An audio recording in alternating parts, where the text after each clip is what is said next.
Well, good morning and welcome to Frankly Speaking here on WYDC TV Big Fox. I'm your host, Frank Acom, and we are broadcasting live from the Hesselson studio here on Market Street in Corning, and we have a lot to cover this morning, let me tell you.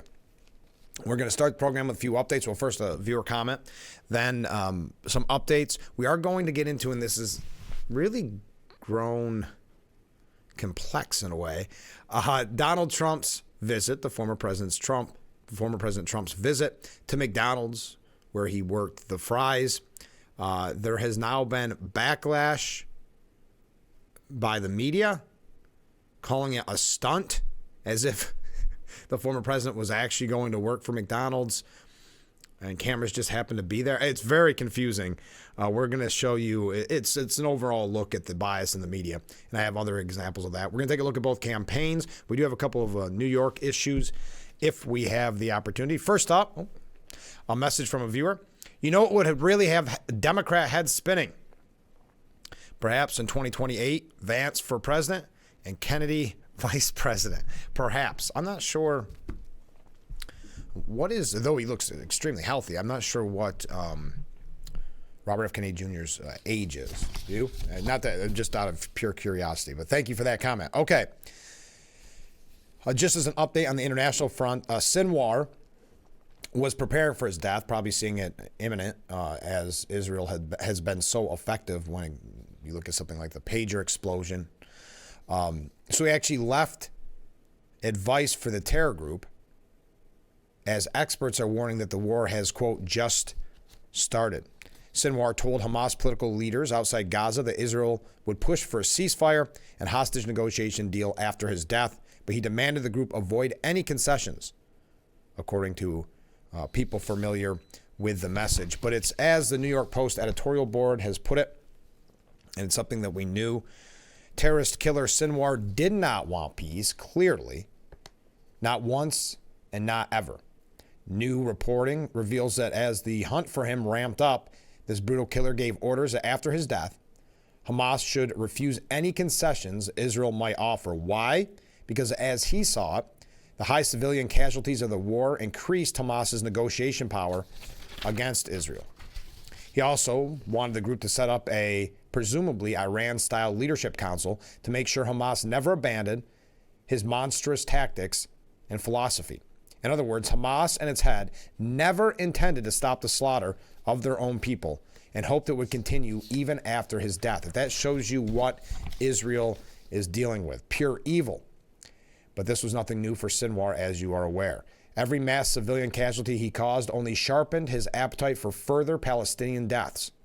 When the IDF secured his home compound late last year, the cowardly butcher, then safe underground, blathered that our fighters have shattered their army. As the war Sinwar refused to end, ground on into 2024, he blatantly told his fellow Hamas members that they should make no concession and to the demands of Arab peace negotiators. In March, he wrote in an internal Hamas communication that, quote, we have to move forward on the same path we started because Hamas was still winning in negotiations thanks to, unfortunately, U.S. pressure on Israel and domestic opposition in the Jewish state. Yes, when you had Biden, Harris, and leaders, and as well as the media pushing for the end to this fight and for Israel not to win this war, he saw that as an opportunity. That is, he saw the Biden administration's hectoring of Israel as reason not to make peace. Keep that in mind when we talk about these negotiations. It was always apparent to anyone with functioning eyes and ears that Sinwar, Hamas, and their Iranian masters had no interest in ending the war. But now we have it in black and white. This should put paid to the leftists in America's shrieking for ceasefire now. That's a weird way of wording that. The terrorists they serve as fifth columnists for don't want that. Never did. The only ceasefire Hamas wants is for Israel to give up its entire statehood. This should reveal Joe Biden's policies as utterly bankrupt and stop the White House from making that same insane demand over and over. But don't hold your breath on that. Biden's already demanded that Israeli Prime Minister Benjamin Netanyahu use Sinwar's death as, quote, an opportunity to seek a path to peace, end quote. How far will Washington run to cover up for these monsters? All evidence suggests it's as far as you can imagine, no matter how many innocents have to die. Also, in line with that, the Pentagon, bringing you a story, I brought this to you yesterday. The Pentagon is investigating whether the leaked Israeli plans for an Iran attack came from a hack or insider job. We mentioned yesterday this is one of the reasons why Israel has to keep everything close to the vest, has to keep America out of the loop, so to speak, because there could be no trust, unfortunately, in Israel's eyes. There can be no trust that America and American leaders won't leak the information, therefore really, obviously, ending their plans. And a prime example of that is, as I mentioned yesterday, the pagers. If word even somewhat got out, if there's even questions about the pagers, they all would have been destroyed, and it wouldn't have been as an effective attack as it was. The Defense Department is hunting for the source of the leaked Israeli plans to attack Iran, as the National Security Council called the breach unacceptable. Quote, I know the Department of Defense is investigating this, and I'm sure that as they work through that, they'll try to determine the manner in which they did become public, said National Security Council spokesman John Kirby. That is not supposed to happen, and it's unacceptable when it does, said Kirby. President Biden is, quote, actively monitoring the investigation and remains deeply concerned about any leakage, Kirby added. The papers were released over the weekend on Telegram by the account Middle East Spectre, and in a statement said it was unaware of any additional leaked classified U.S. documents and had no connection to the original source, which we assume to be a whistleblower within the U.S. Department of Defense. Military analysts such as Atlantic Council's senior fellow, Alex Plites, have said the information proved the Jewish state's enemies with key insight into Israel's military capabilities. Has provided, I shouldn't have said proved, provided the Jewish state's enemies with key insights into Israel's military capabilities. Quote, this weekend's leak out of the U.S. assessment of Israel's readiness to conduct the attack was damaging because it provided the status of the readiness, but also what wasn't ready, and would allow an adversary to focus their intelligence collection on those elements. That it was dangerous and unhelpful. Yes, focus in on what you would deem the weaknesses. As the Defense Department works to uncover who leaked Israeli plans to attack Iran, the White House claimed to be confident that there will be no further surprise document dumps. Quote, we don't have any indication at this point that there's an expectation that there will be additional documents like this finding their way to the public domain. But Kirby, and that's Kirby, but you've got to ask the question, did you know that this one was coming, that this was going to be leaked? Now, it's as, again, and it's almost as if the New York Post watches, frankly speaking, I'd like to think that they do, saying, how in the world did top secret U.S. intel on Israel's military plans wind up on a pro-Iranian Telegram channel?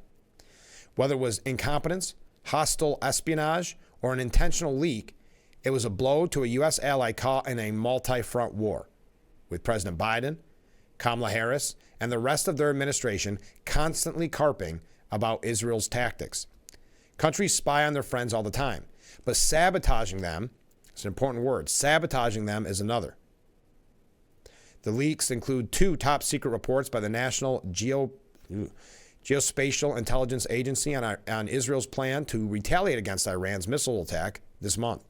They detail the aircraft and munitions to be deployed, as well as military exercises that appear to be training for the strike. Good news. The reports don't flag potential targets or definitively predict the scale and scope of a strike. Bad news. It's not clear how much more info leaked and could become public or simply wind up in Tehran's hands, potentially doing far more damage. It's near certain the leaks came from somewhere in the administration. This top secret info originated at a U.S. intel agency and looks to be nothing that would legitimately be shared outside the United States government.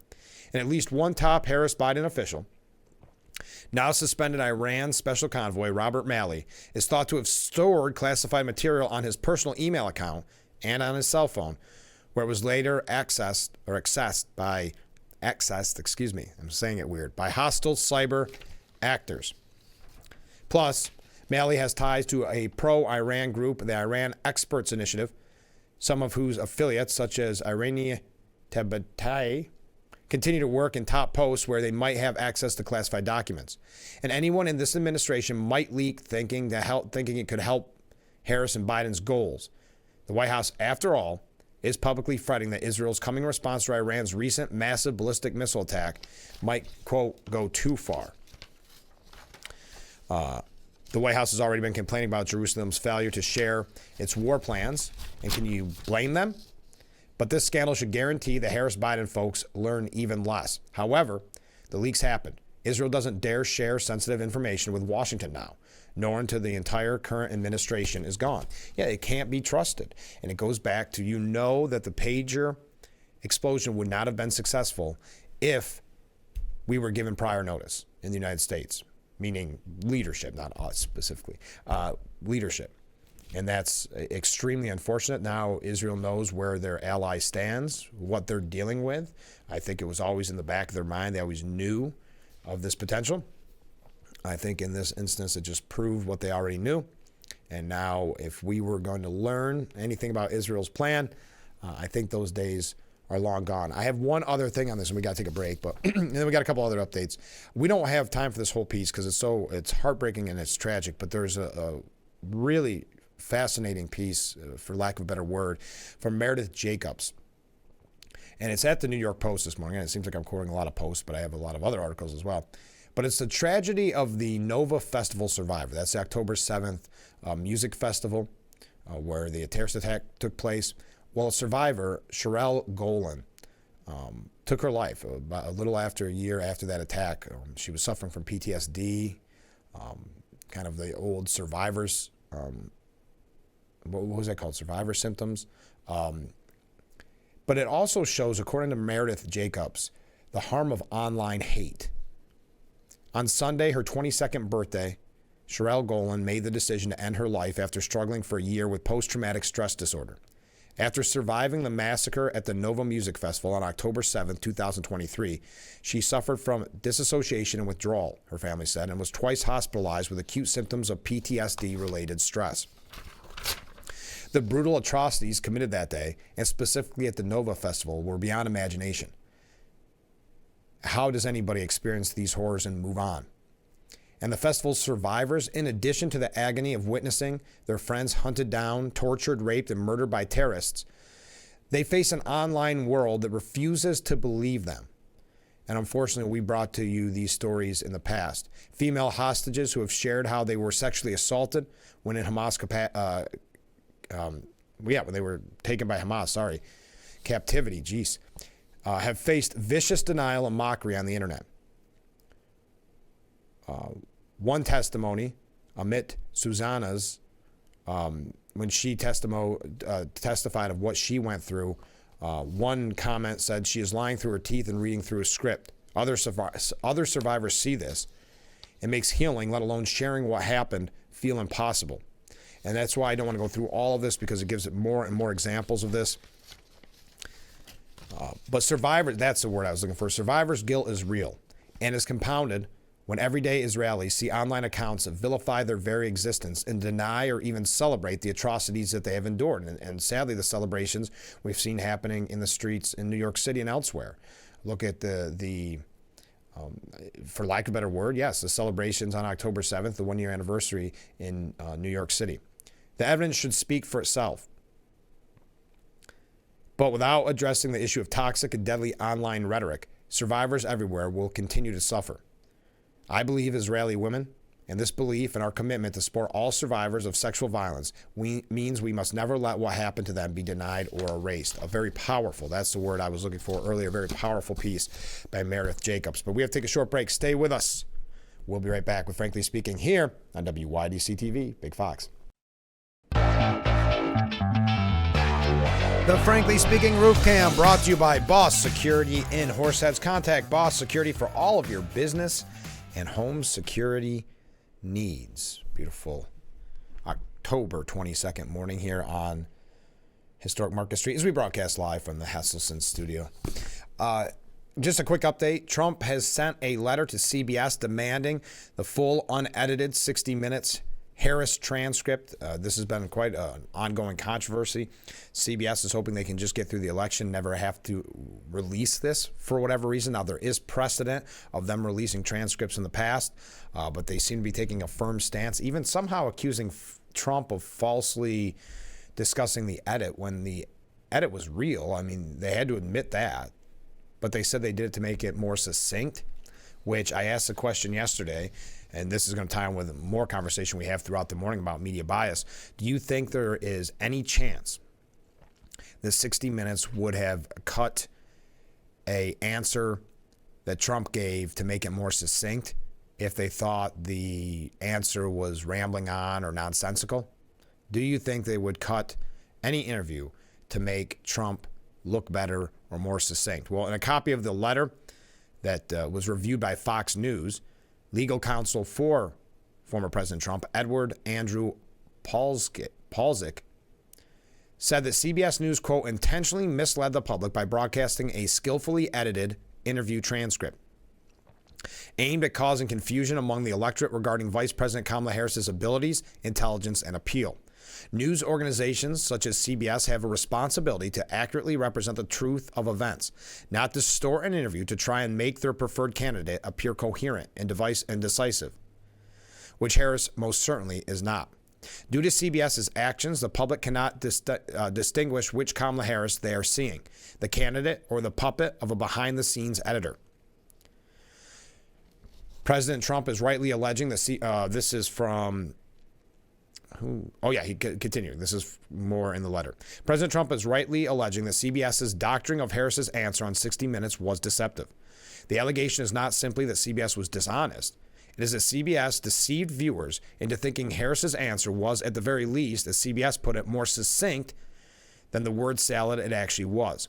The executives and producers at CBS and 60 Minutes, in particular, are unquestionably aware that the purpose behind editing the interview was to confuse the electorate and portray the vice president in a better light than a full, unedited transcript would reveal. Responsible news sources must be held accountable to the highest standards. We therefore demand that you immediately provide and publicly release a full, unedited transcript of the 60 Minutes interview with Kamala Harris.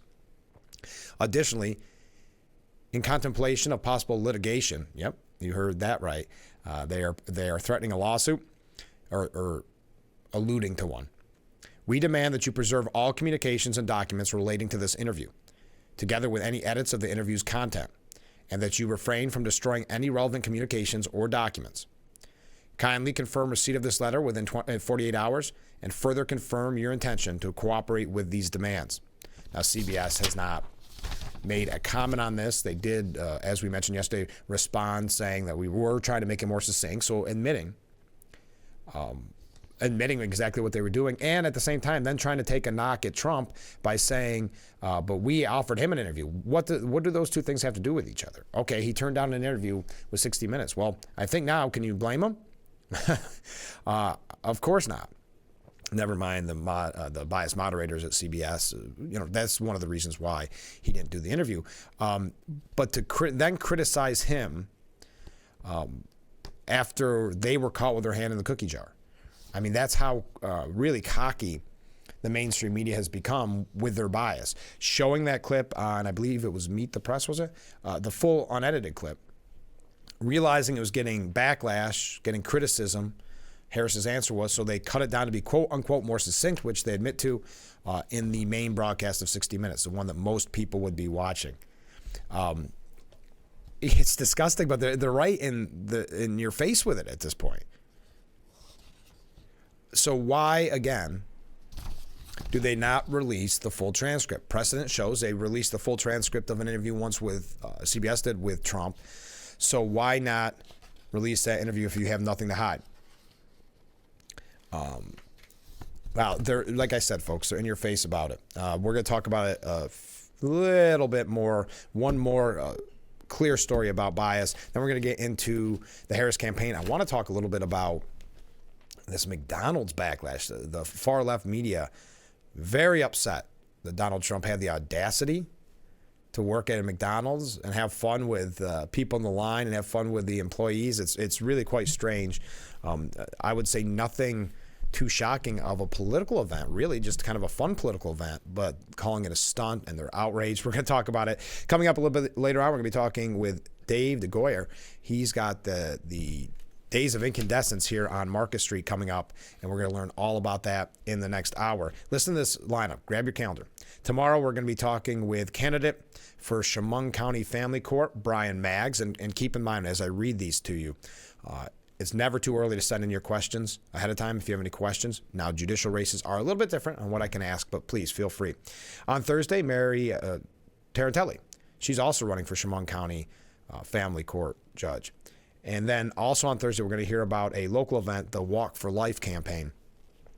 We'll be finding out about that. Then on Friday, yes, it's Fridays with Phil. Assemblyman Phil Palmisano is going to be joining us on Friday. We'll also hear from Apple Ridge again because they have a health fair on that day.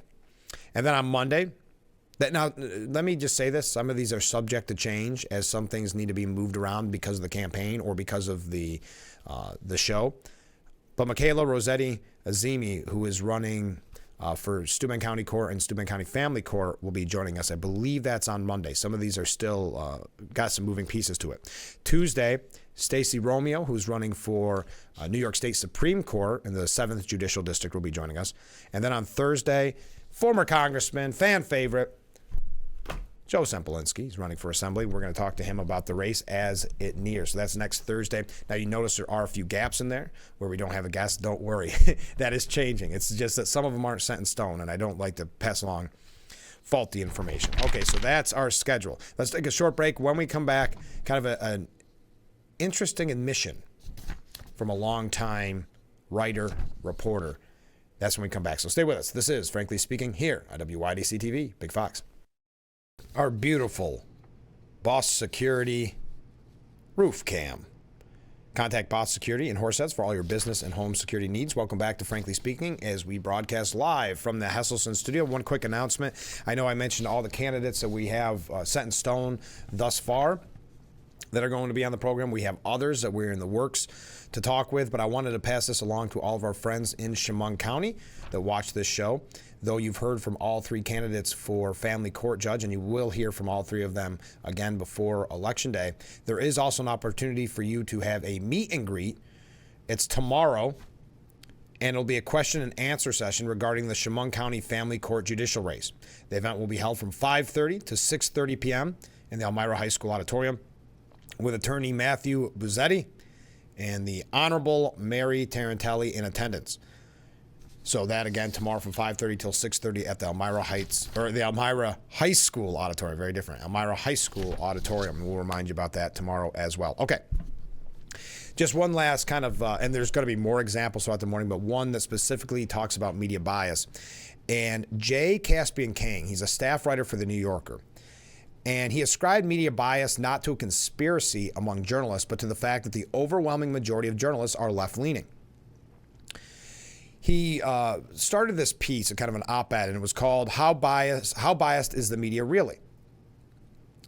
And he responded by addressing multiple common critiques from Americans on both sides. And this came after, if you recall, that poll I had for you last week that showed the overwhelming majority of Americans believe the media is biased and not trustworthy.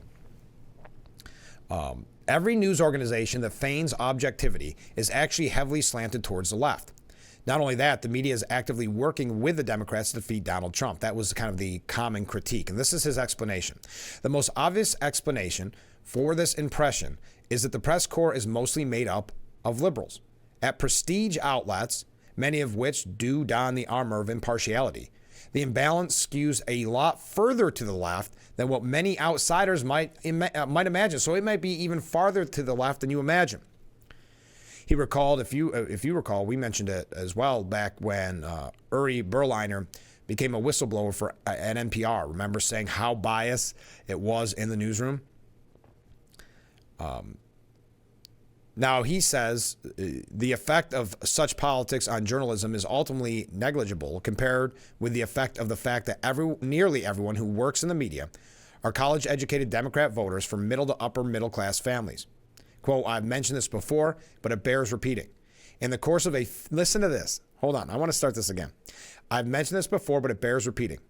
In the course of a 15-year career that has included stints at radio shows, print outlets, digital media, and television, I have yet to meet a Trump supporter at work.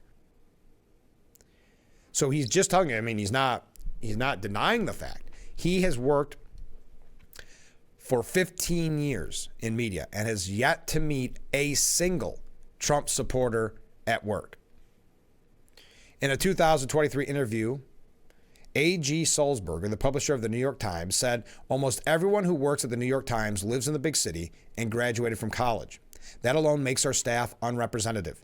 It means that we're going to under-index in gun ownership, under-index in church attendance. It's difficult to believe that a press corps, mostly made up of one type of person who votes one type of way, would not be influenced by both their prior beliefs and their gaps in knowledge. And indeed, the Times, which bears the brunt of media criticism across all political spectrums, has, nor do they have a columnist or editorial writer who openly supports Trump. Think about that. The situation is largely the same at the big network news shows and most newspapers. So yes, there is a liberal bias to the news in that piece of how biased is the media really. Yes, not a single Trump supporter, and that's why you see the cockiness, like we mentioned with CBS, of showing the full unedited answer in one clip and then realizing, oh, that doesn't look good for Harris. When we actually broadcast on 60 Minutes, we'll cut it up, make her look more succinct. Or that's why when you have one of the moderators during the debate say, oh no, we practiced fact-checking just Trump to make sure that we could really help Harris because they didn't want to see a repeat of what Biden did with missed opportunities and leaving opportunities on the table to attack Trump or to tout his own record. So they want to be prepared to help Harris. She did not deny that. She came out and said it as a badge of honor. So the bias is real, it's very clear, and that's why the polling shows yet again, as we mentioned last week, that the American people do not trust the media. We'll have examples of that when it comes to the McDonald's story of all things. We'll show you bias there. We'll show you some of the bias when we're talking about the campaign. So yes, there is no denying it. You can't go to a work environment where every single person supports Harris and not expect a bias there. And that's happening at the networks, and they're in that bubble. So they don't understand Trump supporters. They don't understand people that want to own guns, the kind of the bitter clinger idea. Their Bibles and guns, right? They don't understand. They can't understand it. And so obviously their reporting, quote unquote reporting, is going to be biased. And now, because they live in that bubble, they don't even see the problem with admitting that they're fact checking or admitting that they edited an answer from Vice President Harris to make her sound more succinct. That's really why there's such a loss of trust in the media. And it comes as no surprise. I would say the only thing that was surprising is that the numbers were as high as they were, and yet they were below even Congress and the Senate. People trusted the House of Representatives and the Senate, Congress, more than they did the media. Keep that in mind. It should be a red flag, but unfortunately, it is not. They see it as, I guess, what you'd call a winning formula, or that the cost in the long run when it comes to less advertisement, those type of things, doesn't matter to them as long as at the end of the day they get to push their agenda. Now, when we come back, we're going to talk about the campaigns, how they're going. I seem to have more about Trump's campaign this morning than Harris's, but there are a few things to hit on here with Harris. We also have, we got a lot to talk about, and we are going to hear about the days of incandescence here in the Gaffer District, and that is coming up this weekend in Riverfront Park. We'll find out all about that in the 7 o'clock hour, so stay with us. This is Frankly Speaking here on WYDC TV. Big Fox will be right back. The Boss Security Roof Cam. Thank you to Boss Security. Contact them for all of your business and home security needs. Welcome back to Frankly Speaking, as we are broadcasting live from the Hesselson studio here on Market Street. A comment from Ken, a very good point. The chance that CBS, a member of the legacy media and part of the operable wing of the Democrat Party, would worry about a lawsuit from Trump is laughable. Yes, they're not concerned. This is more, I believe, Trump's campaign just trying to continue to pound on that message of the bias, but continuing. But they would definitely be worried, meaning CBS, about retaliation from the Democrats if they release the unedited transcript prior to the election. I agree. That's why they're keeping their head down until after the election. Then it'll be a non-story any longer. So yes, CBS is not worried. The fact that even in their cockiness released a statement that was critical of Trump not visiting 60 Minutes, which I think this proves why he shouldn't, right? One of the many reasons why it proves why he shouldn't. But release that, criticizing Trump for not being on the show and coming right out with it, that they cut it to be succinct and to give them more time to ask questions, allegedly. Okay, so the Harris-Biden administration has extended student loan repayment freeze that impacts 8 million borrowers. Yes, right around election time. This comes as no surprise. We had the story for you last week or the week before with the school loan vote buying scheme. The Harris-Biden administration extended a moratorium on Monday on federal student loan repayments pending the outcome of legal challenges against the debt cancellation plan.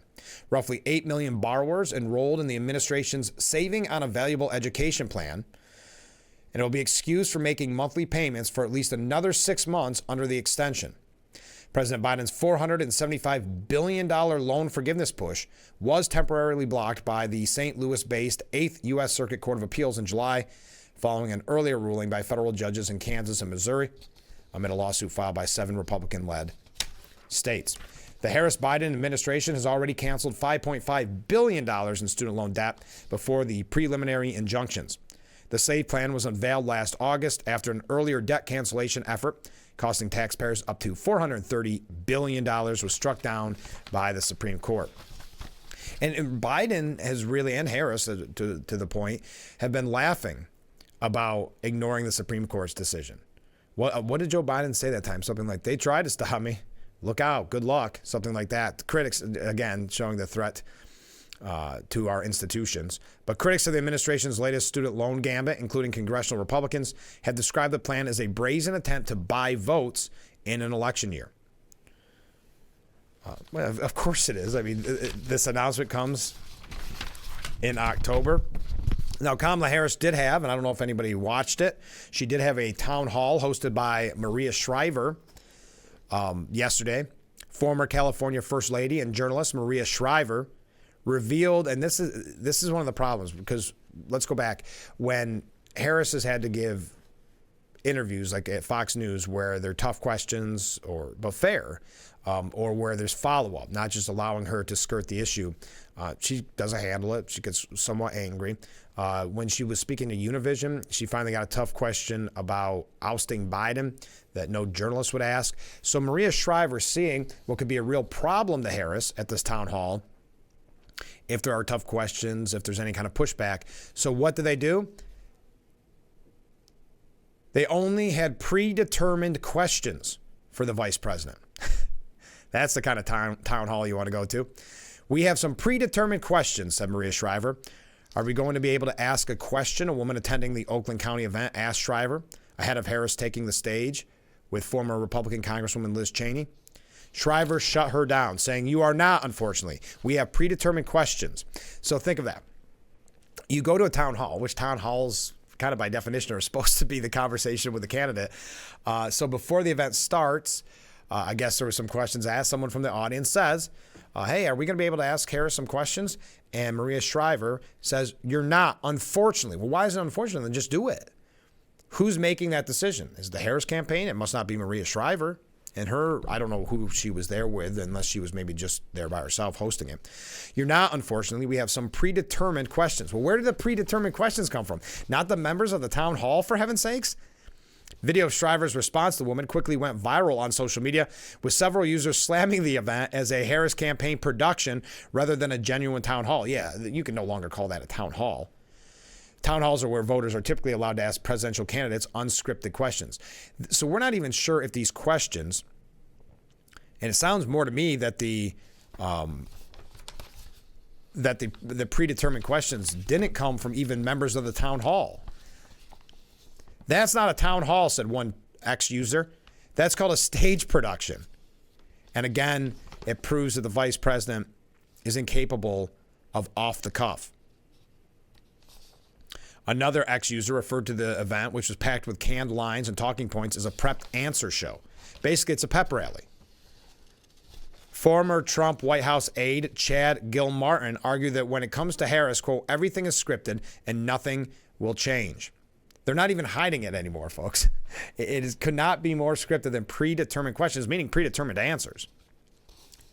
Now, the big takeaway from this, of course, to the media and to Harris's campaign is they wanted the opportunity, for whatever reason, to have Liz Cheney out there to show Liz Cheney support. And Liz Cheney eats this up. I mean, I think it's one of the reasons why she took an even stronger stance. It came right out and endorsed Harris, had her father endorse Harris, because she, for whatever reason, craves that attention, craves that pat on the back from people who at one time said horrible and despicable things about not just her, but even worse so about her father.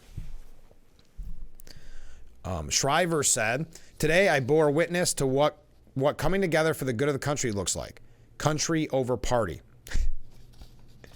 Yeah, I'd love to know who decided, who wrote the predetermined questions. If it was Harris's staff, then this is just predetermined answers. So when you go to a town hall, do you normally plan on being boxed out and not allowed to ask questions? Not everybody gets to ask a question. We get that. But the whole town hall format is that you get an opportunity, if you're lucky enough, time-wise, to ask a question from the presidential candidate, or if you wanted to, Liz Cheney. Also, I know we've talked about this in the past. What is your thoughts about Liz Cheney? Am I just overthinking it? I don't think there's any oomph there. I know what the idea is, and there's a piece, I think it was from CNN, where her job is to be there, by Stephen Collinson, quote, to give GOP women permission to vote for Harris.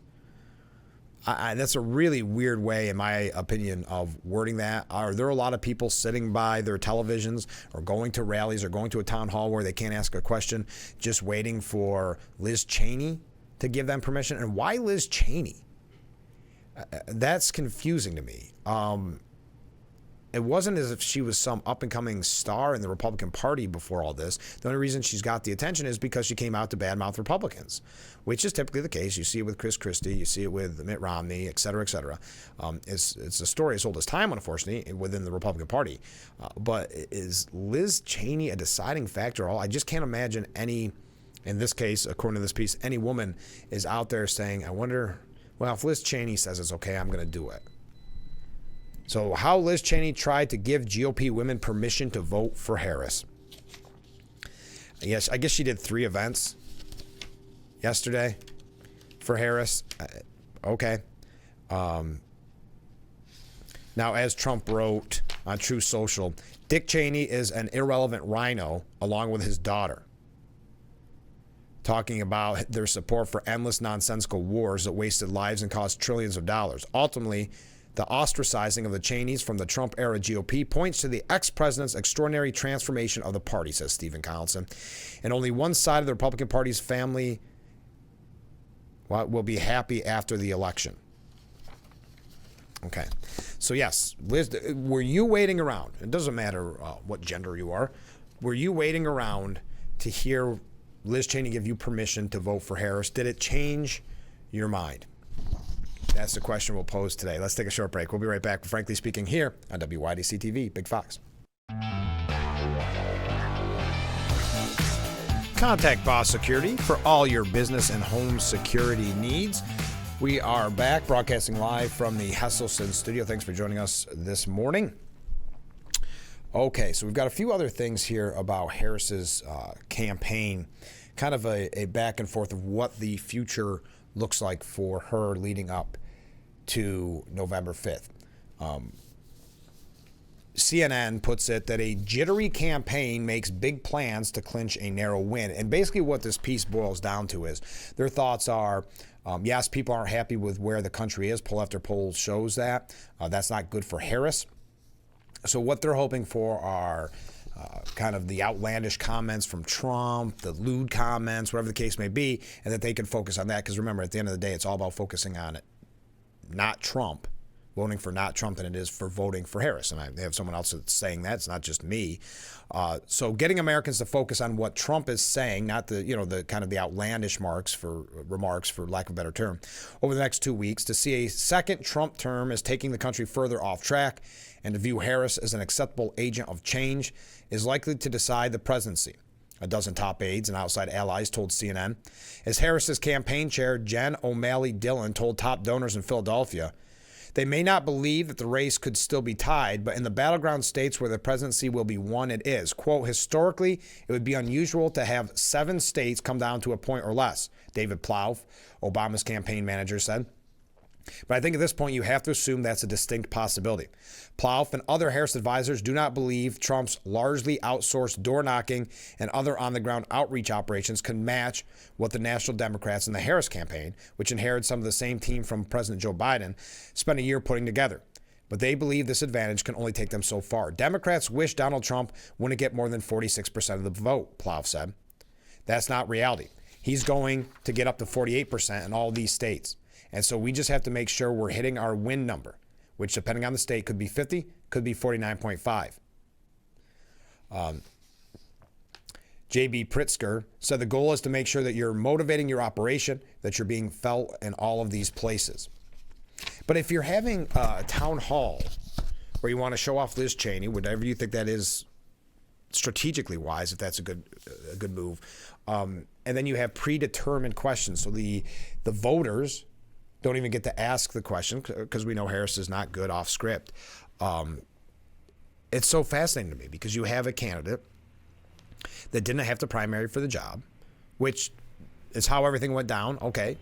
But there are so many unanswered questions, and she's not being forthcoming with it. At a time when there should be more scrutiny for just the way it all turned out, there's less scrutiny. The media is not demanding a press conference. The media is barely demanding interviews, and they're not demanding at all. They're hoping for interviews. They've accepted the fact that she's not going to give big interviews, that she's not going to give a press conference.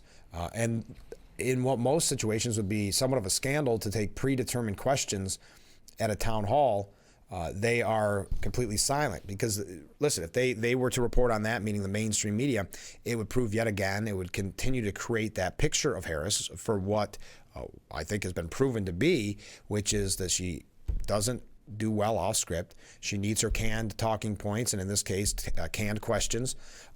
She needs that to just keep her, for like the term, keep her head down until Election Day, to just bring it into the barn.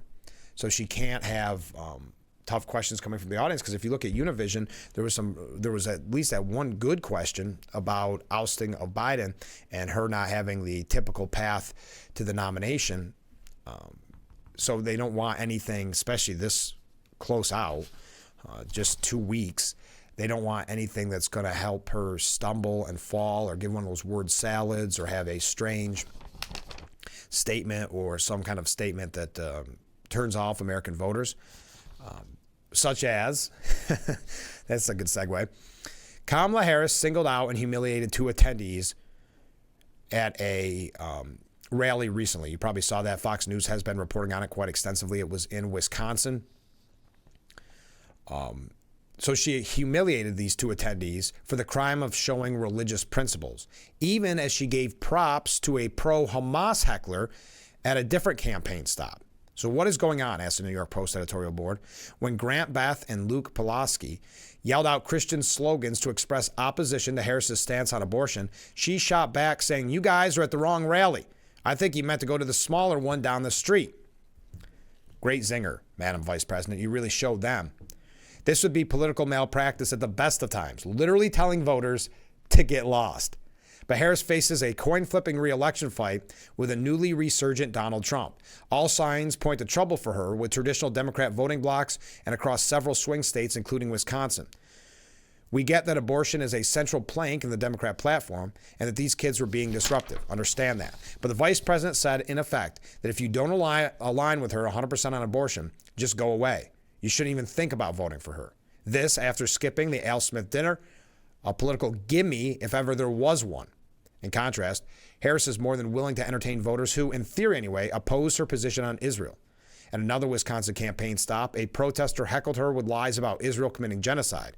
Harris's telling comment on that was, what he's talking about, it's real. In other words, she's eager to welcome Israel haters into her coalition, but figures she can tell huge blocks of American voters, deplorables basically, to go pound salt, and somehow she thinks she can still win. Is this arrogance, ideological blindness, stupidity, all three?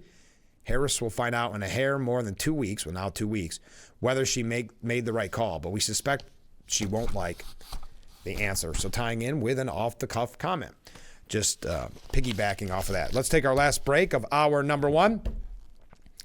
and then we'll get warmed up for hour number 2. So stay with us. This is Frankly Speaking here on WYDC TV, Big Fox. The Boss Security Roof Cam. Give them a call today. Boss Security in Horseheads. Welcome back to Frankly Speaking. We're broadcasting live from the Hasselson studio, wrapping up hour number 1. Let's go through some comments from viewers. First up, she's a joke. I'm not sure if that means Harris or Cheney. I turned the channel when I saw her.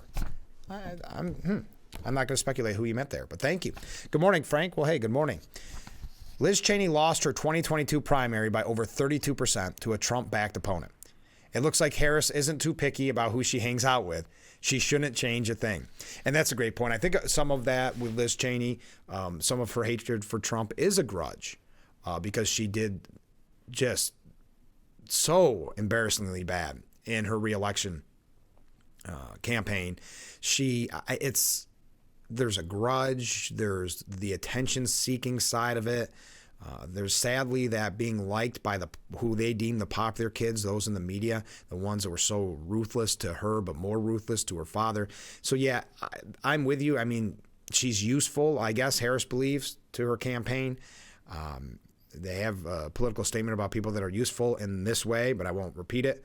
But yes, I think I don't see the upside for anybody in this scenario. Okay, another one. This was a call from a viewer, and what a great point, saying when you see these, the town hall like Harris has, even though it was predetermined questions, it wasn't a real town hall, but it's about strong women leaders, right? Well, the Republican Party, and specifically the Trump Organization, has great, strong women leaders. And so this viewer saying, I love the Trump Organization, and they just need to put out their powerful women. And so that it's not all one-sided, and they can show that they have strong women on their team with them. And the examples this viewer gives, first of course, you have Trump's daughters, you have Melania, but also, and I could not agree with this viewer more, J.D. Vance's wife. Every time you see her speak, it's powerful. She does a great job.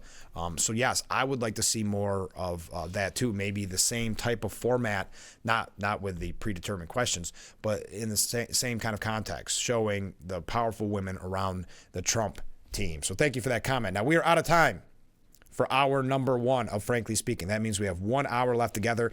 In that hour, we'll be talking with Dave DeGolyer. He'll be telling us about the Days of Incandescence celebration in Riverfront Park here in Corning. After that, it kind of starts going almost all political interviews from here on out, but there's a few others sprinkled in. So we'll keep promoting that later on. But right now, we got to take that break. Stay with us. We'll be right back with hour number 2 of Frankly Speaking. Please don't go anywhere.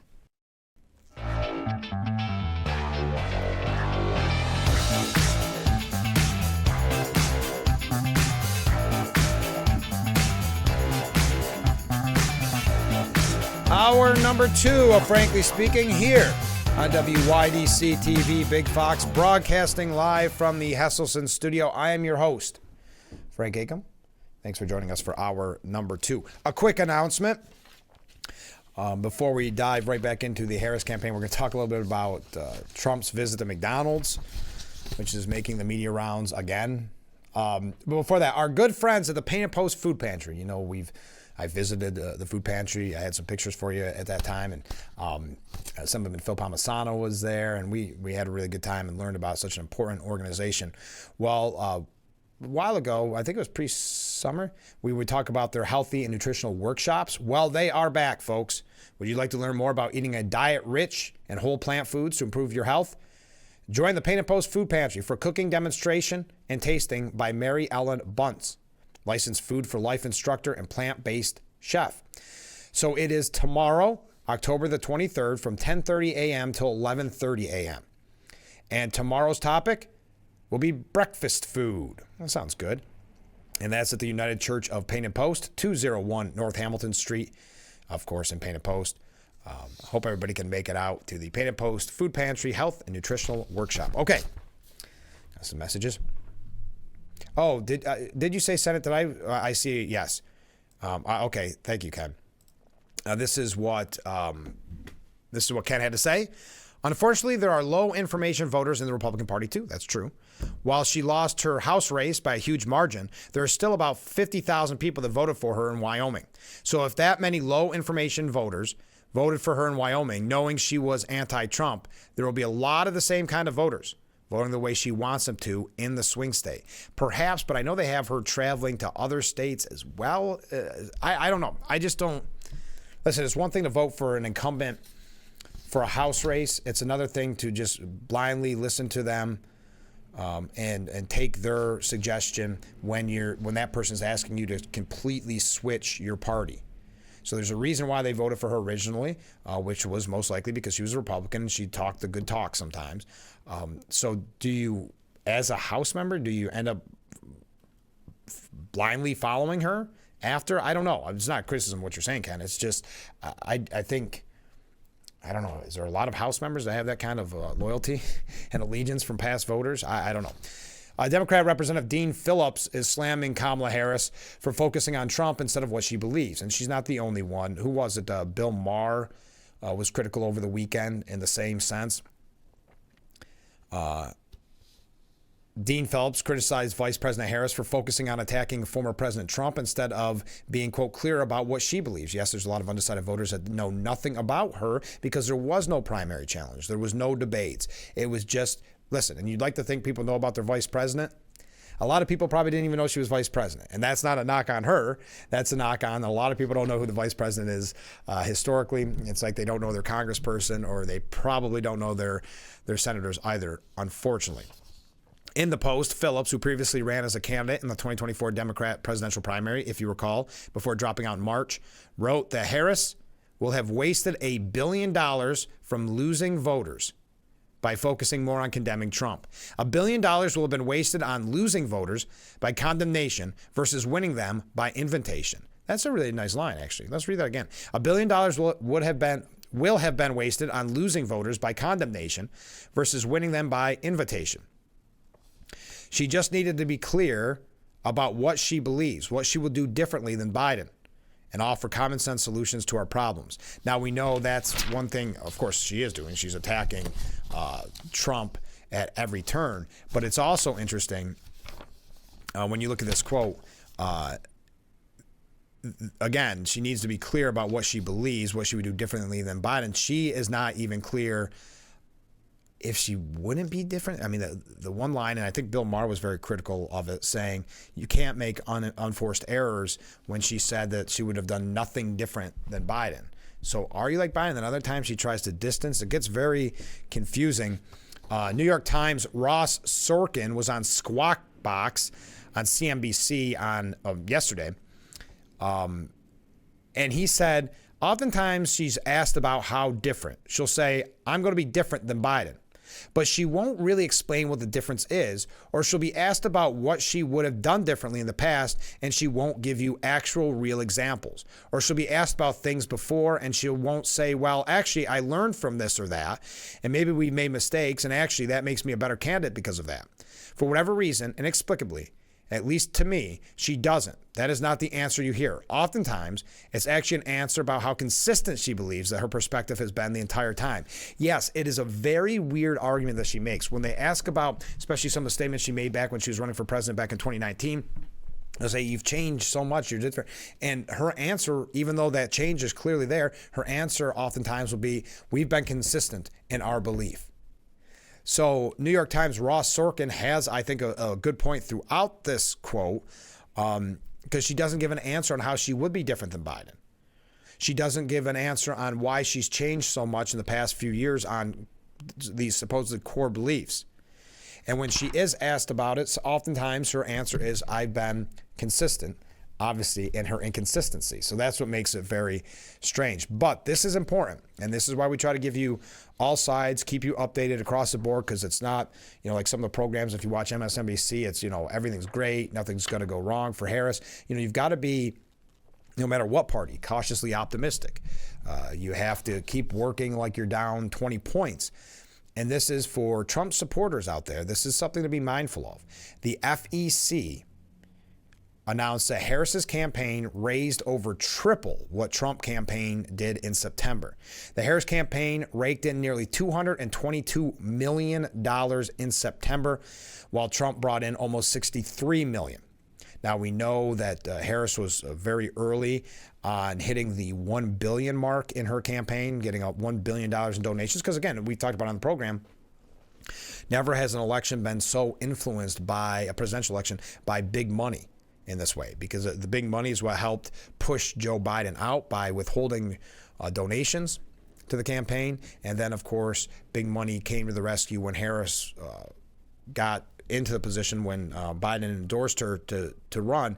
They got in to push that momentum idea. Well, look at all this money coming in. She's got the momentum. This is who we wanted all along, even though we've been saying for the last 3.5 to 4 years that not only did we not want her to run for president in the future, they were even thinking of replacing her at the top, on the ticket, to make Biden more likable. But now, with the help of big money, they could push this idea of all the momentum and how much excitement and energy was behind her, or joy, or whatever term was popular of the day.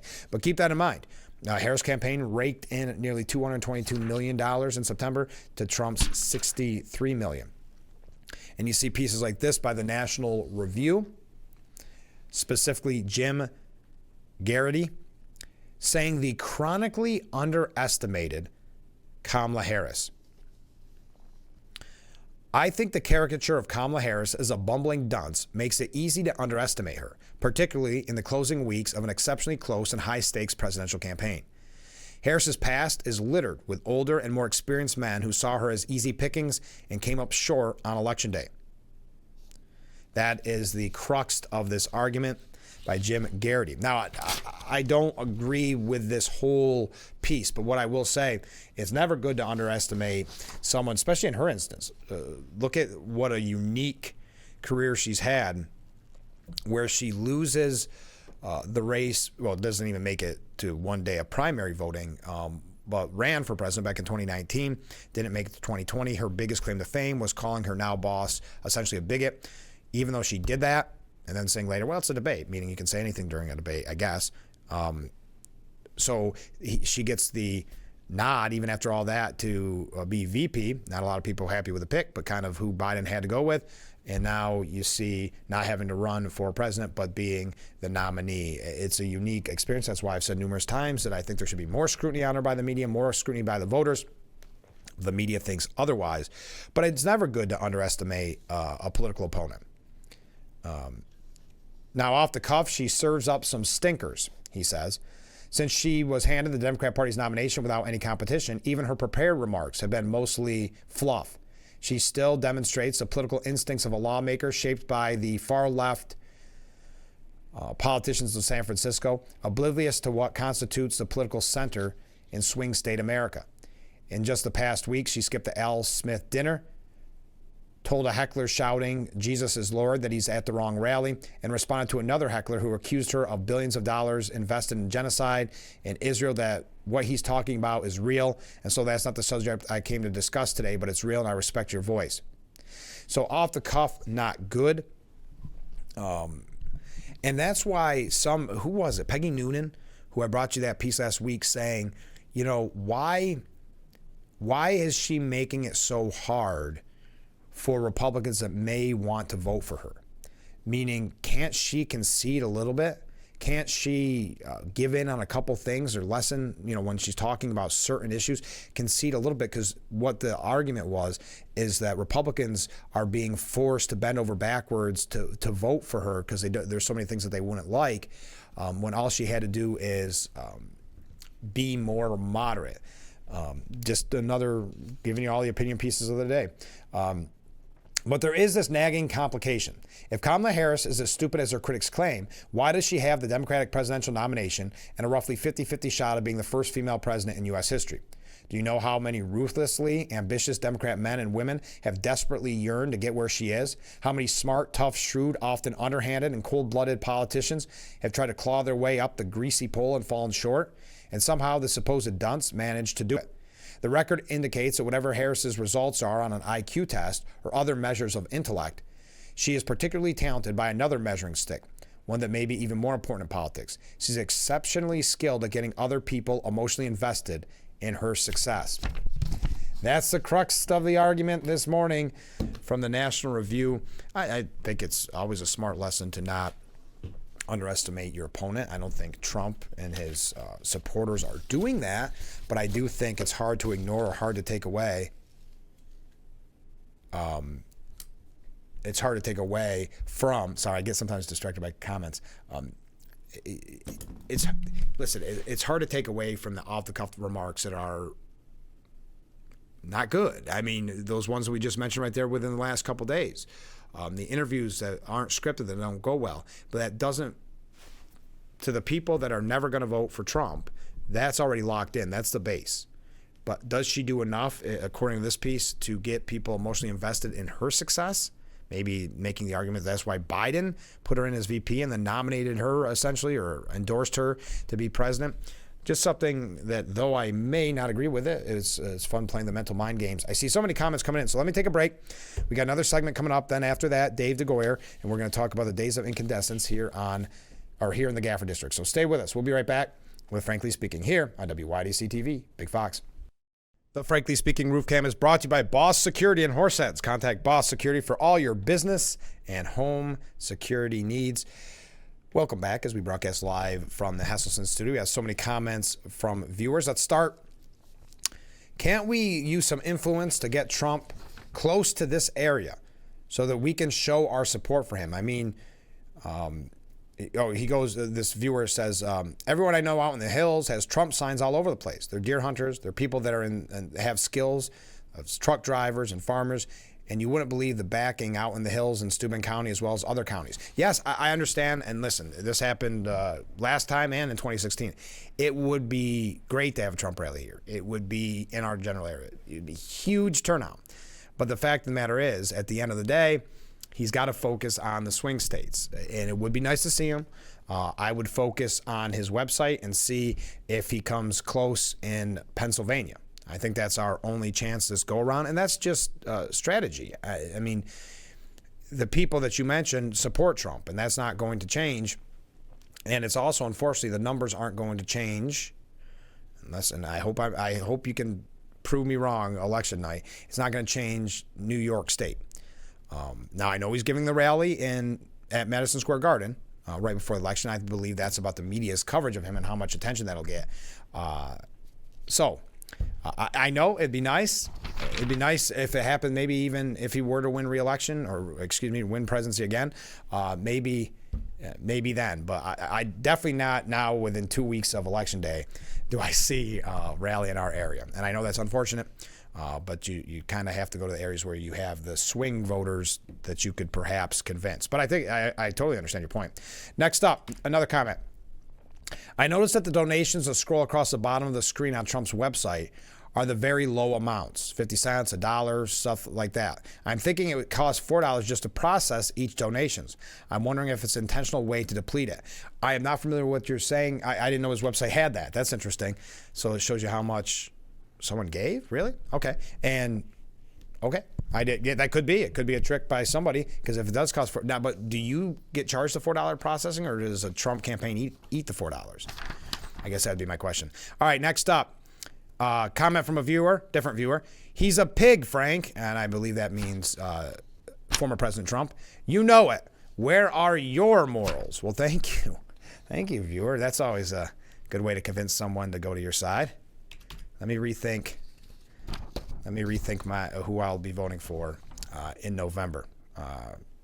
Thanks for the point. Thanks to everybody tuning in. Next up, so good to see you at the GOP Gala. Yes, the gala was great on Saturday. 3 counties, Chemung, Steuben, Schuyler. It was good seeing a lot of people. Now, obviously, with this show, we see a lot of people being interviewed like that, but it's nice to be in a setting where it's not not preparing to ask questions. Yes, and it was great to see you too. I know we only got to talk for a second. And they had I love this, and this is so cool. Thank you for doing this, by the way. I went over and looked at it just like you suggested. It's the Let's Be Frank silent auction. There was a gift basket there, and it was entitled Let's Be Frank. I liked it. Thank you so much for that. And it was good to see you too, and it was good to see so many people at that event. Okay, here we go. Let's go to McDonald's. This is an odd story. I thought it was neat. I'll be the first to admit I watched it on Sunday just to see how it went because there was speculation that Trump was going to be at the Friar. And I just, sometimes it's nice not to just watch a rally from both parties, right? From both candidates, to have something a little bit different, a little bit not as cookie cutter, not with a town hall where there's predetermined questions like we saw with Harris yesterday. So it is nice to every once in a while have just a different type of political story. Well, McDonald's has wanted to clarify that the involvement in Trump's visit, they were involved with the kind of the approval process, but does not endorse him. The fast food giant wants to be unburdened by what has been. That's obviously Kamala Harris's line. In a message sent to employees and reviewed by the Associated Press, the company said a franchisee reached out to corporate after he learned that the GOP presidential candidate wanted to visit a Pennsylvania restaurant. McDonald's agreed to the event in Festerville, during which Trump worked the fry station and answered questions. The message also said McDonald's does not endorse candidates for elected office, and that remains true in this race for the next president. We are not red or blue. We are golden. I like that. That's a good way to get out of it. Now, a Pennsylvania mom who was served by Trump gave us a little inside look, or gave the New York Post a little inside look to what that exchange looked like. Naira Adderjic. She was kind of one of the more memorable drive-through users, saying, "Mr. President, please don't let the U.S. become Brazil, my native Brazil, please." And Trump responding, "We're going to make it better than ever, okay?" So they interviewed this young mother saying, she said, "My parents were victims of Brazilian corruption, government corruption. My mom lost a pretty successful business almost 30 years ago, and that's the reason why we moved to the United States. I am very grateful for this country. I love this country, and I don't want to see this country become the corrupt sewage that Brazil is at this moment, where politicians do whatever they want with no accountability to the people." Now, she asked to attend the Trump campaign event, but had no idea that the former president would actually be in attendance until she heard other cars ahead of her cheering. "He looked us in the eyes. The way he communicated with us, the way he greeted my children in the back seat, it was incredible. My kids were saying, 'I can't believe I shook Donald Trump's hand. I'm not going to wash my hands for the next couple of days.' He was very genuine. He's a genuine man." Now, as I have mentioned, the media is attacking this as a stunt, which I think, okay, yeah. This is what J.D. Vance had to say about it. We're going to tell you a little bit more about the media's coverage after our interview.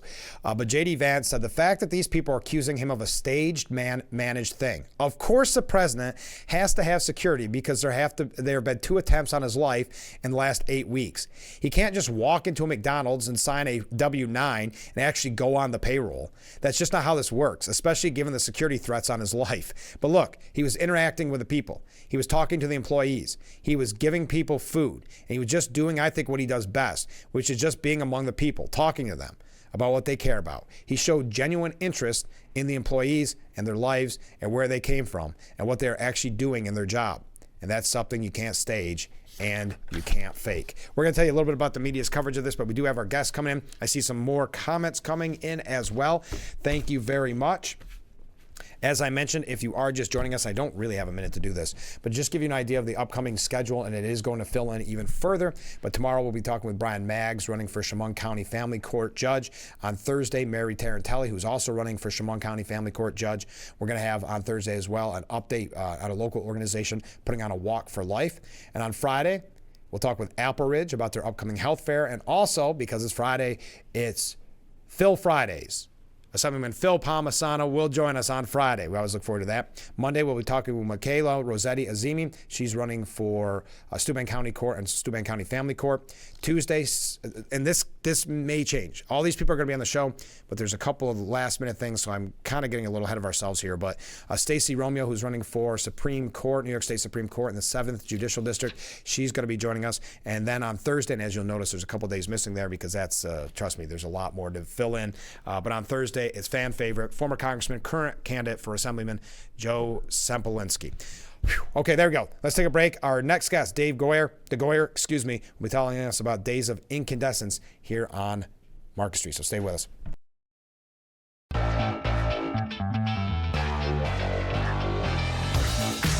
Welcome back to Frankly Speaking here on WYDC TV Big Fox. I'm your host, Frank Aiken. We're broadcasting from the Hesselson studio, and in that studio, I'd like to welcome back Dave. Dave, thanks for being on the show. Thank you for having me. It's that time of year. How's the planning going for the Days of Incandescence? Not kind of going well. A little intense, but good. Yeah. How long do you start planning next year's event? Since like a week or two after it's over, yeah. Wow. Yep. Well, you're always adding new things. We're going to get to that, but you're always trying to expand it. But before we talk about that specifically, could you tell us what the Days of Incandescence is? Because I think a lot of people are unaware. Yeah, the Days of Incandescence is a 3-day celebration, really, a 3-day event that celebrates Corning's role in making the first light bulbs for Thomas Edison. Okay. And they're apparently one of the shop boys in the factory was the one who actually blew the first bubble. Okay. And later 3 different men claimed to be that boy, so there's a little sense of mystery there. So we created an actual picture book story based on that factual event. And the picture book's called The Legend of the Gathers, and basically the whole event kind of came out of that. All because of that. Yeah. How long have you been doing this? We started in 2018. I wonder. And then 2018, 2019, then we paused until 2022. Of course. And then we've been bringing it back. Well, and it's fun, especially this time of year, because it's very Halloween-esque, isn't it? Yeah. And that's some of the new things that you have coming up. I thought we could talk about that. But what is new this year? Well, 2 new things this year are, based on that picture book, we've had a local musician. We got a grant through the Arts Council of the Southern Finger Lakes. Oh, wow. And we've hired this musician to create original music. So it's a world premiere at 171 Cedar Arts Center on Saturday the 26th from 3 to 4 p.m. Mm-hmm. And 2 members of the Orchestra of the Southern Finger Lakes, and then an instructor at Binghamton University and Ithaca College will be playing. So it's a cello, a violin, and a piano. Oh, wow. Trio will be playing this music. So that's, we're really excited about that. Yeah. And I should mention that that's a free family-friendly concert called Phantoms of the Light, 3 to 4 on Saturday, and that's at 171 Cedar Arts. Yep, and it is free and family-friendly, so we're excited. In addition to the original music, which is about 15 minutes, there's about a half an hour of classic Halloween, like from the TV show Wednesday, and stuff that people are going to be familiar with from popular movies as well as classics. And then the other really cool thing that we have that's new is we have the world record pumpkin carver. It's going to be coming to Centerway Square stage and going to be carving from 2:30 to 6:30, also on Saturday. That's a lot of carving. Yeah, 4 hours of carving. How does one become a world record pumpkin carver? That's a good question. I have to ask him. He's actually not. He's from around the Olean area, so he's not too far away. He's been on Food Network's Halloween Wars. Outrageous Pumpkins. He actually won. I believe he won Outrageous Pumpkins, was on Halloween Wars as a finalist. He's actually on right now, and the All-Star season that they have going on. I think it's season 14 of the Halloween Wars. I had no idea there's that many seasons of Halloween Wars. I didn't either. His name's Eric Jones. You might also know him from the Buffalo Bills snow sculptures. He got some popularity, I think, in Sports Illustrated and elsewhere for carving those snow sculptures. Now, he's going to be in Centerway Square, 2:30 to 6:30. Is he going to be carving different pumpkins throughout the event, or is there one main one? As far as I understand, he's going to probably have 3 or 4 pumpkins and at least 1 or 2 very large pumpkins, giant ones, that he'll be carving for that 4-hour span. So he'll be carving, doing live carving. He loves interacting with kids and family. So again, it's free, it's family friendly. He's going to be right there on the stage, so it's going to be a lot of fun. Yeah. What's he going to do with the pumpkins when they're done? Then we have to figure out what we're going to do with the pumpkins. They're going to be there for a little bit, probably on display. But we're talking about the Days of Incandescence celebration. I always struggle with it. World record pumpkin carver, Eric Jones, from 2:30 till 6:30. But there's so many other things that have really become kind of a staple of this whole weekend. And like you said, it's Thursday, Friday, Saturday, but the main focus is kind of Saturday, isn't it? Okay. Yeah, the main focus, it starts Thursday. We have guided walking tours with actors leading people around. And then the Arts Council has put together 2 days of cemetery tours, Thursday and Friday. They've already sold out. They tend to sell out pretty quickly. And then Friday is the Libations Crawl. Oh, yes. Let's talk about that. What is that? The Archibald's Libations Crawl. So Archibald is a character in the Legend of the Gather story. Okay. And so we've had the Libations Crawl the last couple years. Basically, there are 12 different shops, on Market Street that folks go in, and there's a winery, a brewery. We have a meadery this year. Oh, okay. So it'll be kind of interesting. A couple of distilleries. They go in and do a tasting. So, folks can go on our website. They can go to daysofincandescence.com. or explorestuben.com, and then find that information, sign up, get their tickets. They get a commemorative tasting glass. Oh, okay. And it's a lot of fun. It's from 5 to 9 on Friday. It goes without saying that's the adult part. Yes, that's the adult trick-or-treating. 21 yes, plus. Sure. But so you can go online to find out exactly, and you need to register for that. You do need to register Okay. for that and get a ticket for that. And Okay. you need to be 21 or older as well. And there's also, and this is such a staple now in Corning in general, which is the horse and wagon rides. Yeah. That's a great idea. It is, and it's I should have mentioned probably the Days of Incandescence. We've kind of tried to set Corning in 1880s Corning because that's right around the time frame, 1879, 1880. So this is kind of that vintage feel, and everything we have going on that day on Saturday is kind of lends itself to that. The day of the celebration event, which is from 4 to 8, we have stuff in Riverfront Park, but from 3 to 7 we have the horse and wagon rides, and they start right out in front of Old World Cafe. Okay. Go up and down the street. And then the celebration event, we have a headless horseman, we have a juggler, a magician, we have blacksmithing demonstrations, as well as vendors who are kind of fit with that old world style of festival, And there's going to be live music as well. Yep. Yeah. Yep. We'll have some folk music. Silver Lining is going to be playing. Okay. And they're pretty fun to watch. Oh, yeah. Yeah. And is this mostly then at the park, you said? Yes. Except for Riverfront. Center Way when they're carving the Right. pumpkins.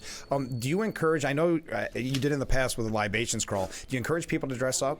Yeah, we are. It's funny. Last year we had, I'd say, about a third of the people who came dressed in costume, Oh, really? and some of those costumes were better than the actors. we have about 15 actors throughout, Market Street on during the libations crawl at the different stops, and then we have them at the park. So there'll be people in the period costume, but we're encouraging people to come for both the libations crawl and the celebration event in costume, because it is part Victorian era history and part Halloween supernatural element, so we course. combine those two things. And there's just so much to do, and it is fun for the whole family. Of course, as we mentioned, the libations crawl is 21 plus, but everything else is for the family, really. And this is one I have a feeling this is going to get competitive, and that's the community jack-o'-lantern contest. Tell us about that. Well, so we've encouraged the members of the community to pre-carve a jack-o'-lantern at home. Okay. We're asking them to use the LED tea lights so that it's friendly, so there's no flames or anything, and then bring them to the park at 5 o'clock and turn them in, and we'll line them up on the underneath the trees. Okay. Make a beautiful display and make the park glow, and then at 7 o'clock we'll announce winners. So there's 5 different not categories, but 5 different winners. Okay. It's going to be fan voted, so people can come and vote for their favorites. Oh, that's great. And there's the grand prize is $250. So Wow. we've upped it up a little bit this Yeah. year, but we've encouraged people in the past, and they keep coming, with their, and then they can take their pumpkin home. That's the nice thing, because it's still got a few days for Halloween, so they can take the jack-o'-lantern back home. Correct me if I'm wrong, this just seems to grow year after year, doesn't it? Get bigger and bigger? Yeah, that's our intention. The hope. I think the hope one day is to just kind of transform all of downtown Corning for a couple days. Sure. And we're gradually working on doing that. Some of the folks that are part of the libations crawl, some of the folks that are vendors in the square, they get they dress in costume as well. They really get into it. So. Would you say last year had the most people dressing up? Oh yeah, for sure. Oh, man. And I think last year that libations crawl we had about 180 people. Like I said, about a third of them probably dressed up in costume. It was pretty cool. That's impressive. I didn't realize it got that kind of numbers. Well, I think this is a reason of all these things that we're talking about. People cannot find out more, of course. I'm sure there's something I missed on your website. But there's a reason why Travel Pulse recently named this one of the best October events in New York. Yeah, I mean it's. I think it's a unique small town thing. It's embracing local history but also world history. Sure. But also embracing the fun of Halloween, and we've got. Adults even like to dress up, right? So it's got an opportunity for people to come in costume to just go have fun, and there's a variety of different components to it. There's quite a few pieces that all together really lend themselves to a lot of different ways to have fun. Now, I didn't even ask. Are you going to bring a jack-o'-lantern? I may. Yeah, I'm okay. not very proficient I'm at not jack-o'-lantern carving. I have little triangles eyes, pretty lame. Pretty but rudimentary, yes. yeah. Same with me, with me. So I don't even think I would bother to enter and let one of the experts do it. Yeah. What should people know, just before we go, if they've never been to the Days of Incandescence, what should they know just to be prepared? I think it's you've got to walk. So I mean, Right. the park is not that big, but we're going to have vendors all around the park. Okay. We're actually having a fire spinner this year too, so that'll be fun. Oh, wow. But it's so you're going to be standing up a majority of the time. There are some benches and stuff like that in the park, but there's not a lot of seating. So I think just wear comfortable shoes. And Sure. It looks like it might be cool this weekend. So probably dress warm. But other than that, just come and have a great time. Like I said, it's with there is a small fee for the horse and wagon rides, but the Right. rest of it is the event itself is free. There's vendors that sell merchandise and stuff. But Right. And on Saturday, it's from 4 to 8 p.m. Yep. Again, free admission. Come out and have some fun. I'm excited about seeing the world record pumpkin carving. Oh, yeah, me too. I don't know why. Yeah, It just yeah. really piqued my interest. And Yeah. I just think it's really unique that you guys try to look to expand and build every year and really create new experiences for residents. Yeah, we and do. Tourists. And we're trying to make it something that tourists would be say, hey, well, let's go for the weekend, Right. Because that's part of our mission. But also, we're trying to really employ local artists. So whether performing artists, visual artists, musicians. So we're really kind of trying to bring that level up every year as well. So just before we go, I'm going to put you on the spot here because I didn't tell you that. Yes. What are you looking forward to the most? Well, I'm looking forward to the music just because it's something completely new and it's based on the story that we created, so that'll be kind of fun. Yeah. And I think the pumpkin carver is going to be pretty spectacular. Yeah, me so too. hard to not like that. But we've got some really neat vendors this year. We've got some different vendors, so I think I think there might be some animals involved, so interesting. in the park, so people can come and look at them, and so I think that'll be a lot of fun. Now, the world record pumpkin carver, Eric Yeah. Jones, I'm looking forward to that. You're looking forward to that. Yeah. You're not letting him enter the jack-o'-lantern contest, are you?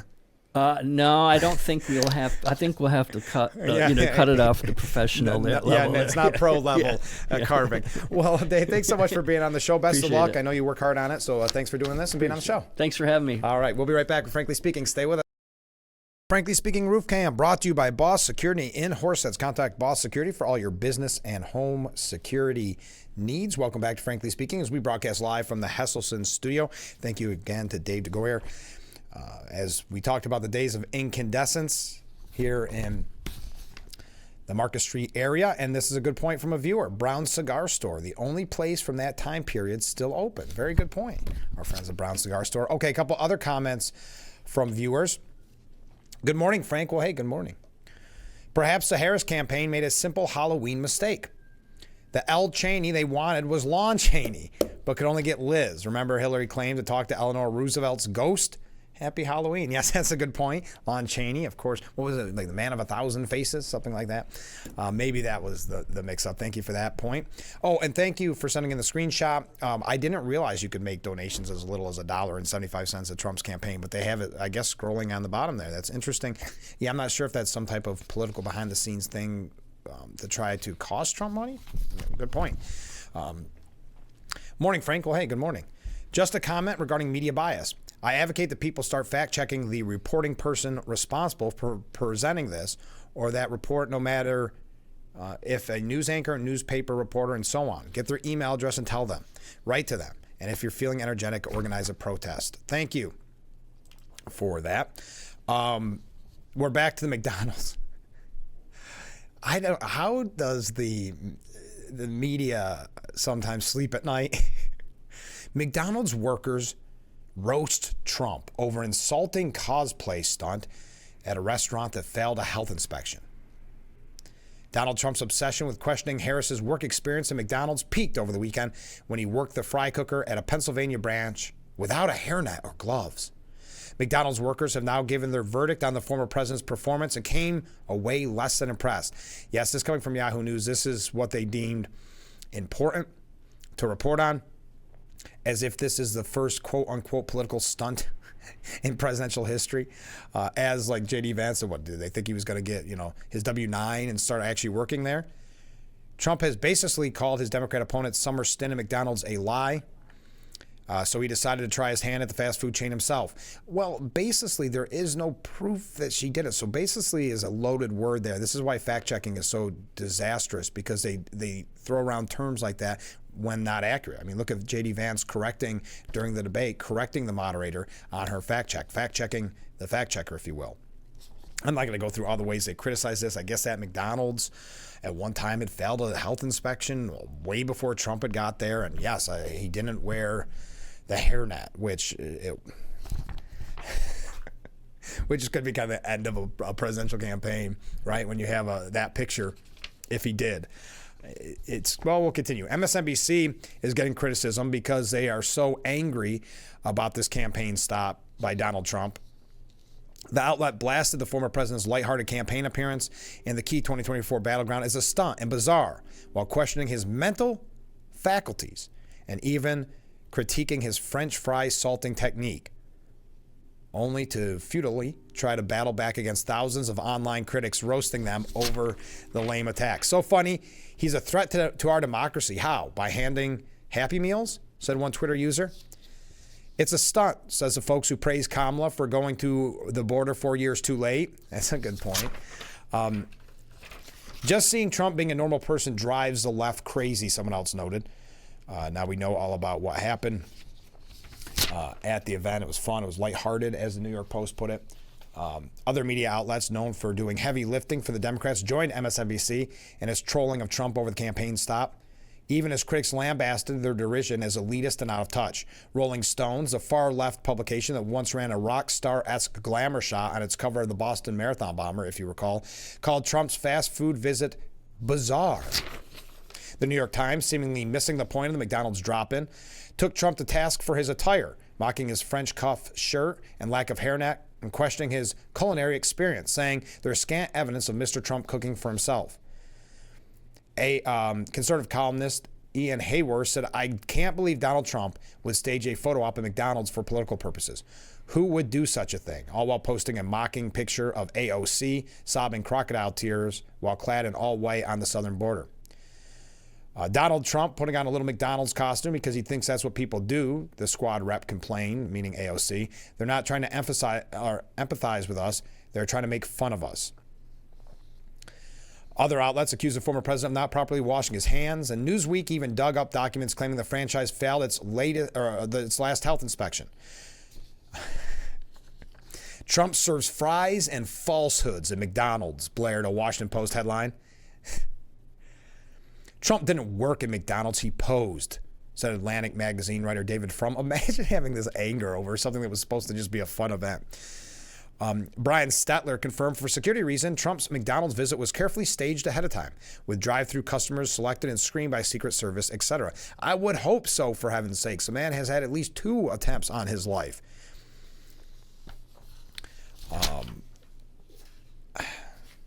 I don't know. Enough. We got to take a break. Stay with us. We'll be right back with Frankly Speaking here on WYDC TV. Big Fox, stay with us. The Boss Security Roof Cam. Call Boss Security today in Horseheads for all your business and home security needs. Welcome back to Frankly Speaking. As we are broadcasting live from the Hesselson studio, a few comments from viewers. Bob Dylan made comments in the 60s about politicians eating bagels and eating pizza, being among the common man for votes. Yeah, this is what politicians do. It's fascinating to see the media's outlandish covering of this. Another comment from a different viewer. The Democrats are just upset they didn't think to have Kamala do it first, meaning visit a McDonald's. Yes, Brian Stetler saying, finding the time to tweet this out. For security reasons, Trump's McDonald's visit was carefully staged ahead of time, with drive-through customers selected and screened by Secret Service, etc. Stetler then posted to a photo showing drivers rehearsing ahead of the campaign stop. Now, the comments started pouring in saying, gee, wonder why Secret Service would want to screen people about to get up close to a guy who was shot in the head 2 months ago, said Billy McMorris. Or Newsbusters managing editor Curtis Houck said, yes, that's how it works for presidents and Secret Service protectees, especially when we've had 2 people nearly murder him this year. One person asking, how did CNN survive without you, Brian Stetler? But Piers Morgan actually went further, saying Trump's genius McDonald's stunt will fry Kamala at the ballot box. This is Piers Morgan, not always on the same page as Piers Morgan, but I think it's an interesting point. Even if you're flipping fries at McDonald's, Oprah Winfrey once said, if you are excellent, everybody wants to be in your line. I thought of this quote when Donald Trump turned up at the McDonald's restaurant. handing bags of food to drive-through customers. As political stunts go, this might have been the best I have ever seen because it served two very powerful purposes in the presidential race. First, it reminded voters that his rival, Kamala Harris, has repeatedly boasted about having a summer job at McDonald's to make her sound more relatable to her fellow Americans, but to date, not a single person has been able to verify it. This is quite extraordinary given how specific she has been, with her campaign team stating that she worked at McDonald's on Central Avenue in 1983 after her freshman year at Howard University, working on the cash register, French fry station, and ice cream machine. But then she didn't mention it in her memoir, nor does it appear on the 1987 resume she submitted when applying for a position as the district attorney's office, despite her listing her other work experience. It was like it never happened at all. Even more intriguingly, the New York Times reported on Sunday, in subsequent years, Ms. Harris talked so little about her long ago job at McDonald's that even some of her friends and close aides did not know that she had worked there. Piers Morgan saying, "Forgive me, but I smell the same gigantic, disingenuous rat that Trump's been smelling about Kamala's proposed McDonald's career move. And it matters because it goes right to the heart of the Democrat candidate's persistent pitch that she is the truth antidote to fork-tongued Trump." And it also paints a larger picture that Walz is dealing with, Harris is dealing with, of this fabrication of certain aspects of their life to make them more relatable or seem more important in their leadership.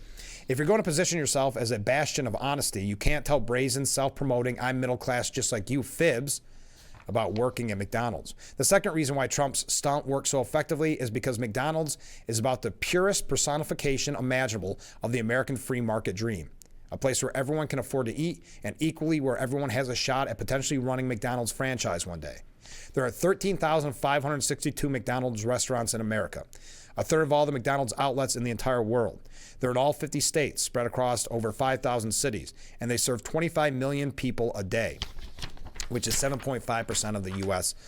population. Staggeringly, nearly 9 out of 10 American households visited McDonald's at least once in the past year. And the number one biggest selling item on the menu is the original basic French fries. So when Donald Trump announced, "I've always wanted to work at McDonald's," as he arrived yesterday and then donned his apron to start preparing those very fries, he was tapping directly into a job that so many of his countrymen can instantly relate to. Enough on Piers Morgan, but I thought it was kind of a nice bookend to what we've been talking about. We've got other quick comments we're going to get to as we wrap up today's edition. Get your comments in, and we'll be right back with Frankly Speaking here on WYDC TV, Big Fox.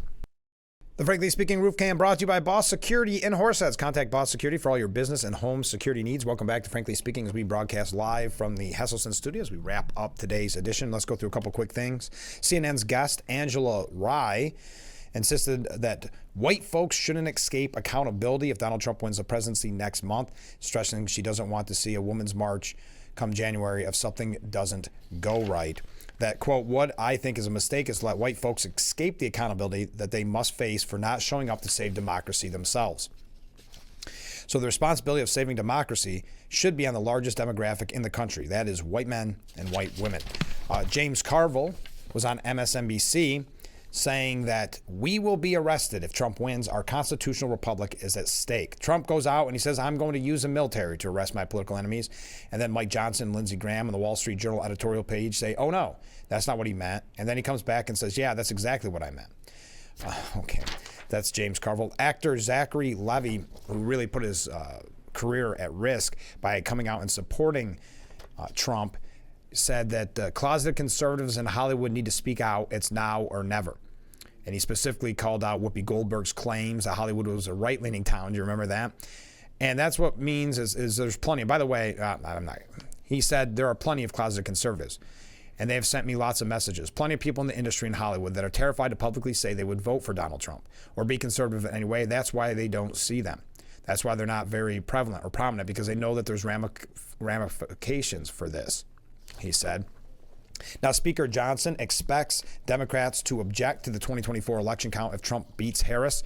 Democrats have now made it a tradition to object to electors, certain slates of electors, and they have done so every single time a Republican president has won in the last quarter century. They've objected for often ridiculous reasons, and I expect that many of them would object when Trump wins for no reason other than they just don't like him. And that's not the way the system works. That's, again, Speaker Mike Johnson. Rich Lowry has a piece at the New York Post this morning that we will not have a chance to get to, but it's mail-in ballots have made our election tallying a national embarrassment. And this goes into the fact that it's already been predicted that it could be days before we have the actual results. This year, ballots arriving up to a week after the election will be considered valid. A Democrat assemblyman told the AP that the state doesn't need to please a society that wants immediate gratification, as if there's something wrong with expecting reliable election results. It might seem too much to say that Elon Musk will manage to send a rocket to Mars before states figure out how to eliminate intolerable delays in the vote count. But with Musk hoping to do that a couple of years from now, it's almost certainly true. We are out of time for today's edition of Frankly Speaking. A comment from a viewer: can you imagine Kamala doing that, meaning working at the McDonald's? She'd probably have Secret Service man take her place on the fry machine. Thank you very much. So that is it. Wow, time flies. Thank you for joining us this morning. Tomorrow on the program, we'll be talking with candidate for family court in Chemung County, Brian Magg. So if you have any questions, get them in. And have a great day, everyone. And we will see you tomorrow morning, bright and early, starting at 6 a.m. I look forward to it. Alrighty, have a great day.